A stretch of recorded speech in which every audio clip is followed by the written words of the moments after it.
ये क्वेश्चन क्या कह रहा है, the tension in the spring is, spring के अंदर क्या टेंशन होगी। ये स्प्रिंग है इस साइड, यानी कि राइट साइड में 5 न्यूटन का फोर्स, लेफ्ट साइड में भी 5 न्यूटन का फोर्स। तो इस केस में स्प्रिंग के अंदर क्या टेंशन होगी ये हमें बताना है। ये क्वेश्चन जो है मुझे व्हाट्सएप पर रिया ने पूछा है। रिया को डाउट है इस क्वेश्चन में, तो इसीलिए मैं एक्सप्लेन कर रहा हूं और जो भी डाउट है उसका खात्मा करूंगा। तो रिया बेटा ध्यान से सुनना कि इस केस में जो है हम कैसे एक्सप्लेन, मतलब कैसे ये क्वेश्चन करना है, कैसे अटेम्प्ट करना है, इसको ध्यान से समझना है। Tension in the spring is, देखो एक एग्जांपल लेते हैं। मान लो ये हमारे पास स्प्रिंग है, मान लेते हैं भाई ये हमारे पास स्प्रिंग है और ये स्प्रिंग हमने रख दी हॉरिजॉन्टल डायरेक्शन में इस तरह से। उम्मीद करता हूं आप लोगों को ये स्प्रिंग जो है दिख रही होगी। ठीक है भाई, अब आप देखो अगर मान लो 5 न्यूटन का फोर्स मैं अप्लाई करता हूं, मैं इस डायरेक्शन में 5 न्यूटन का फोर्स अप्लाई करता हूं तो क्या होता है, जब मैंने 5 न्यूटन का फोर्स इस डायरेक्शन में अप्लाई किया, आपको दिख रही है स्प्रिंग, जैसे ही मैंने 5 न्यूटन का फोर्स इस डायरेक्शन में अप्लाई किया तो स्प्रिंग भी साथ साथ खींची चली गई। दैट मीन्स स्प्रिंग के अंदर कोई एक्सटेंशन नहीं हुआ। दैट मीन्स स्प्रिंग के अंदर कोई एक्सटेंशन नहीं हुआ। देखो आप एक बार फिर से देख सकते हो, जैसे ही मैंने स्प्रिंग को इस डायरेक्शन में खींचा, क्या स्प्रिंग के अंदर कोई एक्सटेंशन हुआ? एक्सटेंशन का मतलब क्या स्प्रिंग इस तरह से खींची? नहीं, स्प्रिंग तो साथ साथ 5 न्यूटन के हिसाब से वो आगे बढ़ती चली गई। क्या स्प्रिंग इस तरह से खींची? नहीं, बिल्कुल नहीं। तो बस यही चीज यहां पर हमें समझनी है। मान लो ये जो 5 न्यूटन जो हम इस डायरेक्शन में लगा रहे हैं, ये 5 न्यूटन अप्लाइड फोर्स है, ये 5 न्यूटन अप्लाइड फोर्स है। अब ये जो 5 न्यूटन है ये कौन सा फोर्स है इसको समझना है।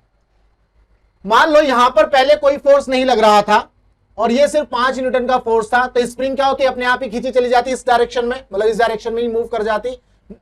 देयर इज नो एक्सटेंशन, इस स्प्रिंग के अंदर कोई एक्सटेंशन नहीं होता, जैसा कि मैंने अभी एग्जांपल में बताया। एक बार फिर से देख सकते हैं, जैसे मान लो ये स्प्रिंग है और मैंने इसके ऊपर 5 न्यूटन का फोर्स लगाया, तो स्प्रिंग जो है मूव कर जाती है ना, but there is no extension in the spring, there is no change in the length of the spring.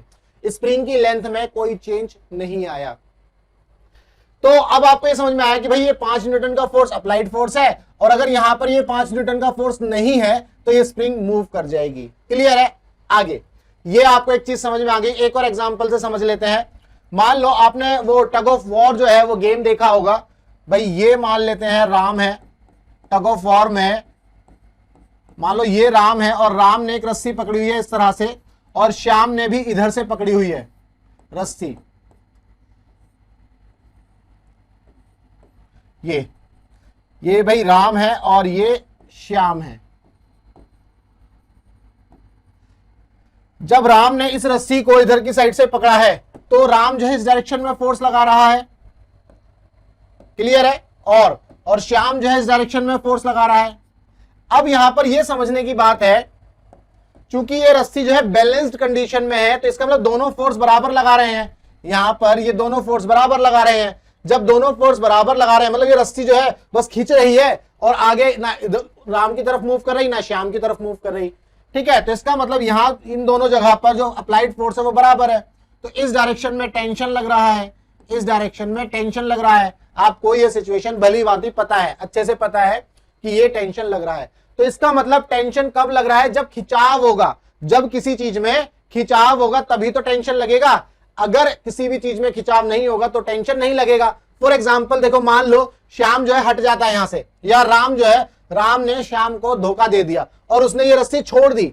जैसे ही ये रस्सी छोड़ी तो ये रस्सी तो इस तरह से गिर जाएगी और श्याम जो है, रस्सी जो है गिर जाएगी और श्याम भी गिर जाएगा इस तरह से। तो इसके अंदर क्या हो गया? खिंचाव नहीं आया, यानी कि ये टाइट नहीं है, नॉट टाइट। यहां लिख देता हूं मैं अब, नॉट टाइट।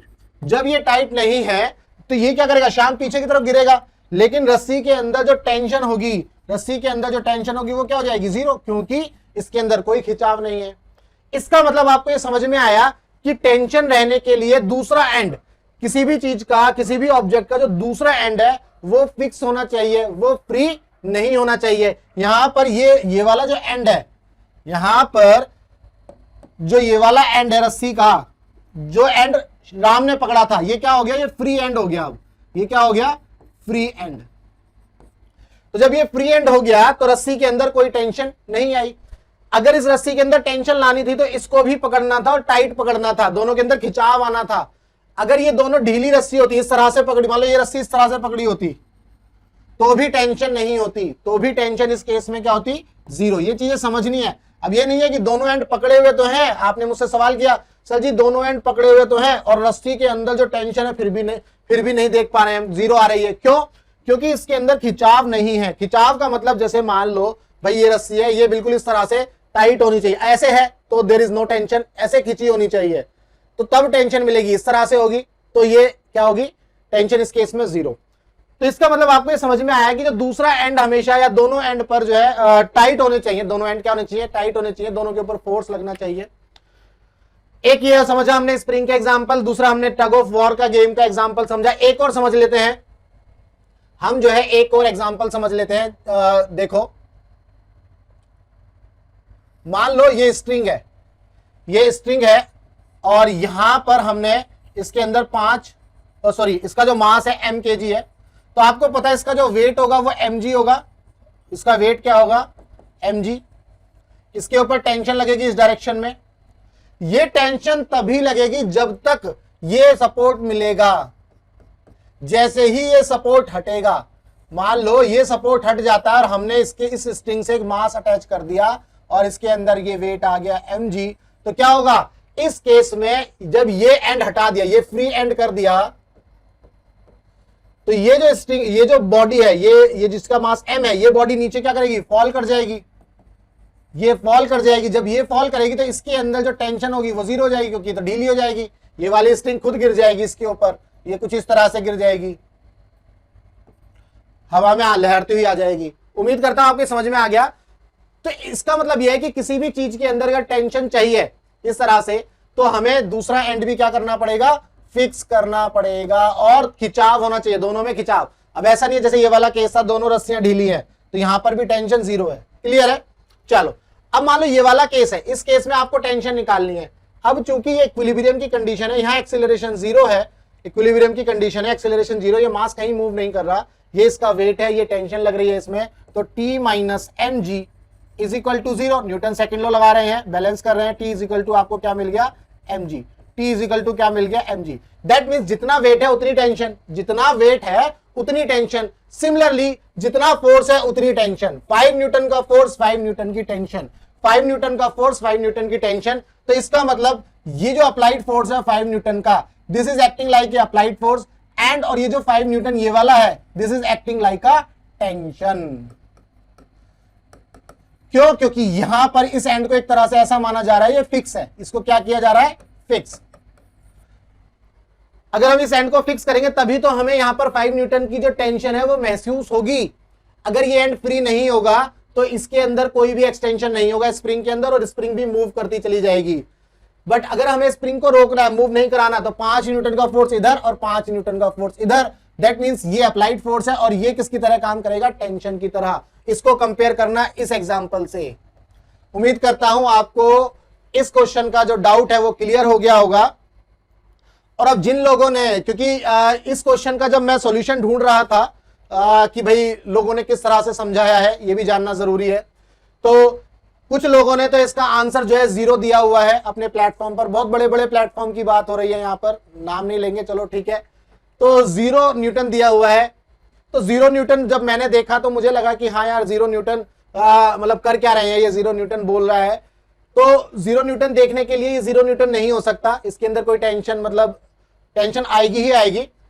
तो ये 0 न्यूटन किसी ने क्यों दिया हुआ है, मान लो 5 न्यूटन का अप्लाइड फोर्स इस डायरेक्शन में है, तो 5 न्यूटन का फोर्स इसके लिए इधर और 5 न्यूटन का फोर्स इसके लिए इधर, तो ये 0 न्यूटन हो रहा है ना भाई। ये 5 न्यूटन का फोर्स इधर है तो टेंशन इसकी इस डायरेक्शन में मिलेगी, और इस 5 न्यूटन के लिए टेंशन इस डायरेक्शन में मिलेगी, और दोनों टेंशन क्या हो जाएगी, इंटरनल टेंशन जीरो होती है। तो किसी ने ये एग्जाम्पल में इंटरनल जो टेंशन है वो जीरो दी हुई है, नेट टेंशन जो है किसी ने ये जीरो दिया हुआ था।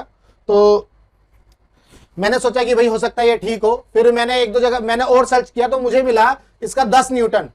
कुछ लोगों ने इसका आंसर 10 न्यूटन भी दिया हुआ है। तब तो मैंने अपना सर पकड़ लिया कि भाई ये 10 न्यूटन क्यों दिया हुआ है, मतलब 10 न्यूटन तो किसी भी एंगल से नहीं हो सकता। उसने क्या किया हुआ, ये 5 न्यूटन को ऐड करके 10 न्यूटन दिया हुआ है। तो मैंने उस समय अपना सर पकड़ा, मैंने कहा हो क्या रहा है, ये फिजिक्स पढ़ा रहे हैं या क्या कर रहे हैं। ये बहुत बड़े बड़े प्लेटफॉर्म की बात हो रही है। अब नाम ले लेते हैं, चलो डाउट नट है, और तुम्हारा जो है वेदांतु वाले भी लिख देते हैं, बाईजूस वाले भी सॉल्यूशन बताते हैं, और एक टॉपर्स की जो वेबसाइट है वहां पर आपको सॉल्यूशन मिलता है। वहां पर इस टाइप की गलतियां हैं, मतलब देयर इज नो एक्सप्लेनेशन। एक सिंगल लाइन में आपको जो है सॉल्यूशन दे देंगे, लेकिन देयर इज नो एक्सप्लेनेशन। तो ना 0 का एक्सप्लेनेशन है ना 10 का एक्सप्लेनेशन है, बस आंसर एक स्टेटमेंट लिखा होगा और बच्चा जो है अपने आप समझता रहे। ये बच्चे की जिम्मेदारी है समझने की भाई, ठीक है भाई। जो पढ़ा रहा है उसकी जिम्मेदारी है, जो समझा रहा है उसकी जिम्मेदारी है, आपको किस तरह से समझाना है। तो मेरा मानना बस इतना सही है कि भाई आप चीजों को ध्यान से समझिए, अच्छे से समझिए, तो आपको चीजें जो कॉन्सेप्ट है फिजिक्स के वो समझ में आएंगे। तो कहीं कहीं पर 5 न्यूटन भी था, जिन लोगों ने 5 न्यूटन दिया था उन्होंने भी इसका जो एक्सप्लेनेशन है वो नहीं दिया हुआ था, अच्छा एक्सप्लेनेशन नहीं था। तो एक्चुअल में इस क्वेश्चन में ये पूछा है tension in the spring, spring के अंदर टेंशन क्या होगी। इट इज नॉट आस्किंग कि जो नेट टेंशन टाइप का वर्ड नहीं पूछा। जैसे ही जब आप ये सवाल करते हो तो आपसे कोई ये नहीं पूछता ना कि भाई इसके अंदर नेट टेंशन क्या होगी। अगर आप इसके अंदर नेट टेंशन निकालोगे तो वो 0 हो जाएगी, लेकिन इसने बोला टेंशन निकालो। टेंशन का मतलब ये नहीं है कि भैया तुम ये वाली टेंशन ऐड करो ना, टेंशन का मतलब है ये वाली जो टेंशन लग रही है स्ट्रिंग में उसको निकालना है। तो ये जो कॉमन से डाउट है ना बच्चों के, ये डाउट, इन्हीं डाउट की वजह से इस क्वेश्चन में जो है ये दुविधा क्रिएट करता है, प्रॉब्लम क्रिएट करता है ये क्वेश्चन। तो उम्मीद करता हूं आपको ये 5 न्यूटन कैसे आया ये आपको अच्छे से समझ में आ गया होगा। तो अगर अच्छे से समझ में आ गया तो भैया वीडियो को लाइक करना और चैनल को हमारे सब्सक्राइब करना, और बहुत सारे बच्चों को जिनको ये डाउट है उनको शेयर करना। क्लियर है। अगर आपको जो है भाई आपको फिजिक्स के अंदर कोई भी डाउट है तो आप जो है टेलीग्राम पर ग्रुप ज्वाइन कर सकते हो और व्हाट्सएप पर भी मुझसे कनेक्ट कर सकते हो।